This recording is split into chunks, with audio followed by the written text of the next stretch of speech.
महिलांना कशा पद्धतीने गंडा घालत होता आपण ग्राफिक्सच्या माध्यमातून जाणून घेऊयात। खरात विरोधात महिलांनी गंभीर आरोप केलेले आहेत आणि आणखी 11 महिलांकडून लैंगिक शोषणाचे आरोप त्याच्यावर करण्यात आलेले आहेत। भोंदू खरात विरोधात आणखी 8 नव्या तक्रारी प्राप्त झालेल्या आहेत। भीती दाखवून भोंदू खरात हा महिलांना त्याच्या जाळ्यात ओढत होता।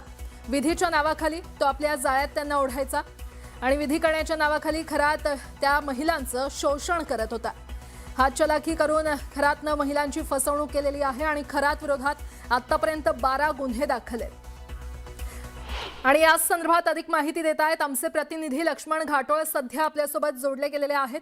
लक्ष्मण, भोंदू खरात हा महिलांना कशा पद्धतीने गंडा घालायचा ते तर आता समोर आलेला आहे। आज त्याला पुन्हा न्यायालयामध्ये हजर केलं जाणार आहे, काय अपडेट?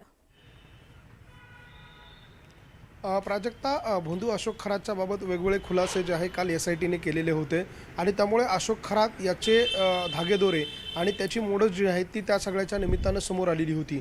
तो कुठल्याही प्रकारची वेगवेगळ्या प्रकारची तो जे महिलांना सांगायचा का माझ्यामध्ये दैवी शक्ती आहे, मी देवाचा अवतार आहे, असं काही जे काही सांगून तो महिलांना त्यांच्या जाळ्यात ओढायचा, त्यानंतर त्यांचं लैंगिक शोषण करायचा। मात्र हे सगळं पोलिसांनी आणि SITने खोडून काढलेलं आहे। अर्थात त्यांनीच हे सगळं तपासामध्ये कबूल केलेलं आहे की माझ्याकडे कुठल्याही प्रकारची जादू नाही आहे, मी कुठलाही देवाचा अवतार नाही, मी केवळ हातचलाखी करायचो आणि हातचलाखी करून महिलांना वेगवेगळ्या क्लुप्त्यांच्या माध्यमातून त्यांना प्रलोभनं दाखवायचो आणि त्यातून त्या सहज फसायच्या।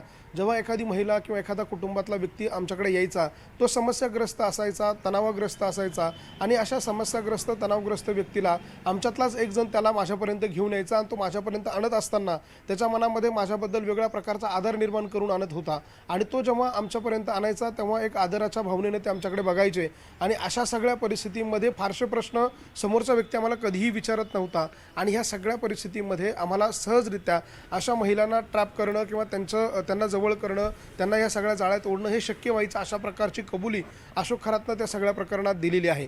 आणि या सगळ्यातला आणखी एक पुढचा टप्पा म्हणजे ज्या पद्धतीने SITमध्ये गुन्हे दाखल करण्यात आलेले आहे, SIT ह्या सगळ्याचा तपास करती, रोज नवनवीन खुलासे यामध्ये केले जात आहे।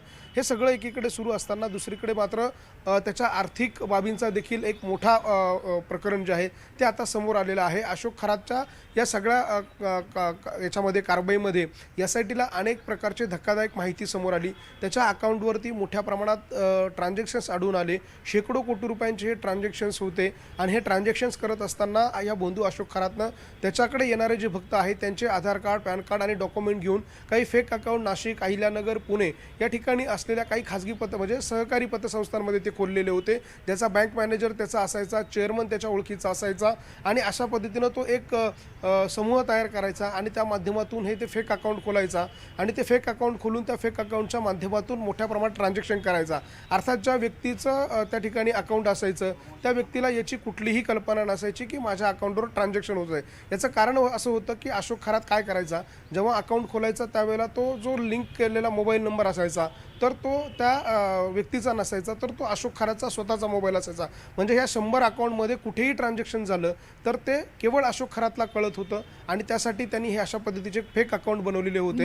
आणि आता हा आकडा थोडा तिडका नाही, शेकडो कोटी रुपयांच्या घरात आहे आणि म्हणून या प्रकरणात आता ईडीची एंट्री झालेली आहे आणि ईडीने या सगळ्या प्रकरणाचा तपास हातात घेतलेला आहे। SIT कडून डॉक्युमेंट ताब्यात घेतले आणि ईडी स्वतंत्रपणे या गैरव्यवहारांचा तपास करते।